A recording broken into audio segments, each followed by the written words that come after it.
നമസ്കാരം. ജനങ്ങൾക്ക് വേണ്ടിയാണ് CPM എന്ന പാർട്ടി എന്ന നേതാക്കൾ പറയുമ്പോഴും CPM അങ്ങനെ അല്ല എന്ന് അവർ തന്നെ കാണിച്ചു തരുന്നുണ്ട്. സ്വന്തമായി പാർട്ടി കോടതിയും സ്വന്തമായി കമ്മീഷൻ വരെയുള്ള ഒരു പാർട്ടി കേരളത്തിൽ കാണിച്ചു കൂട്ടുന്ന രീതികൾക്ക് മാപ്പ് നൽകാൻ പൊതുജനത്തിന് കഴിയില്ല. SDP എന്ന പാർട്ടിയെ നിരോധിക്കാനുള്ള നീക്കങ്ങൾ കേന്ദ്ര സർക്കാർ നടത്തുന്നുണ്ട്. CPM ഭീകര വർഗീയ സംഘടനകളുമായി ഉണ്ടാക്കിയ രാഷ്ട്രീയ കൂട്ടുകെട്ടുകൾ ഓരോന്നായി പുറത്തേക്ക് വരുമ്പോൾ തിരഞ്ഞെടുപ്പ് അടുത്തിരിക്കുന്ന ഈ സമയത്ത് ജനങ്ങൾ ഒന്ന് മാറി തന്നെ ചിന്തിക്കും. ഭീകര പ്രവർത്തനങ്ങളുടെ പേരിൽ കേന്ദ്ര സർക്കാർ നിരോധിച്ച ഭീകര സംഘടനയായ പോപ്പുലർ ഫ്രണ്ടിന്റെ രാഷ്ട്രീയ സംഘടനയായ SDP-യുമായി CPM നേതാക്കൾ 2021 ഉണ്ടാക്കിയ സഖ്യത്തിന്റെ വിവരങ്ങളാണ് ഓരോന്നായി ഇപ്പോൾ പുറത്തേക്ക് വരുന്നത്. മുഖ്യമന്ത്രി പിണറായി വിജയൻ, പാർട്ടി സെക്രട്ടറി കോടിയേരി ബാലകൃഷ്ണൻ, ഈ രണ്ടു പേർ അറിയാതെ CPM-ൽ ഒരു ഇല പോലും അനങ്ങില്ല എന്നാണ് വകുപ്പ്. ഒരു നേതാവ് പോലും CPM SDP ബന്ധം ഉയർത്തിയിരുന്നില്ല. എന്നാൽ BJPക്ക് 2016 O രാജഗോപാലിന്റെ വിജയത്തിലൂടെ കിട്ടിയ നിയമസഭാ സീറ്റ് പിടിക്കാൻ CPM V ശിവൻകുട്ടിയെ ഇറക്കിയപ്പോൾ ഇക്കാര്യങ്ങൾ അറിവും പങ്കാളിത്തവും കൊടുത്തിരുന്നു. അങ്ങനെയാണ് പരസ്യ പ്രഖ്യാപനം നടത്തി പിണറായി വിജയൻ നേമം സീറ്റിൽ ശിവൻകുട്ടിയെ വിജയിപ്പിച്ചത്.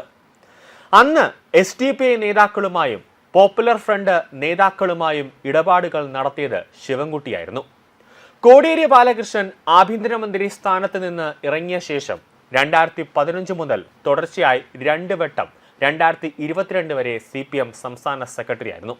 2021 തെരഞ്ഞെടുപ്പിൽ നേമത്ത് SDP-യുടെ പിന്തുണ ഉറപ്പാക്കാൻ പോപ്പുലർ ഫ്രണ്ട് നേതാക്കളുമായി സമ്പർക്കം നടത്താൻ ഈ മുൻ ആഭ്യന്തരമന്ത്രി ആ സംഘടനയുടെ എല്ലാ ചരിത്രങ്ങളും അറിഞ്ഞു തന്നെ മുന്നിട്ടിറങ്ങി. മഞ്ചേശ്വരത്ത് BJP നേതാവ് K സുരേന്ദ്രനെ തോൽപ്പിക്കാനും നേമത്ത് കുമ്മനം രാജശേഖരനെ തോൽപ്പിക്കാനുമായിരുന്നു മുഖ്യ സഖ്യം. SDP-ക്ക് ശക്തിയുള്ള എല്ലാ മണ്ഡലങ്ങളിലും CPM-മായി ധാരണയുണ്ടായി. ഇവിടങ്ങളിൽ കൂടുതൽ ശക്തവും വ്യക്തവുമായ ചർച്ചകളുടെ അടിസ്ഥാനത്തിലായിരുന്നു. നേമത്തെ കാര്യങ്ങൾക്ക് V ശിവൻകുട്ടി തന്നെയായിരുന്നു മുഖ്യ ഇടനിലക്കാരൻ.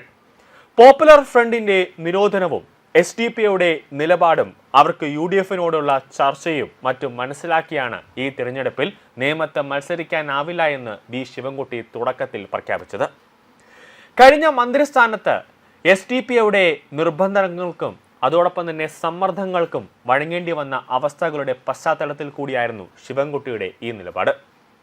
പക്ഷേ SDP-യുമായി പുതിയ ധാരണകൾക്ക് മന്ത്രി PA മുഹമ്മദ് റിയാസും മുഖ്യമന്ത്രി പിണറായി വിജയനും ചേർന്ന് പദ്ധതി ആവിഷ്കരിച്ചു കഴിഞ്ഞിരുന്നു.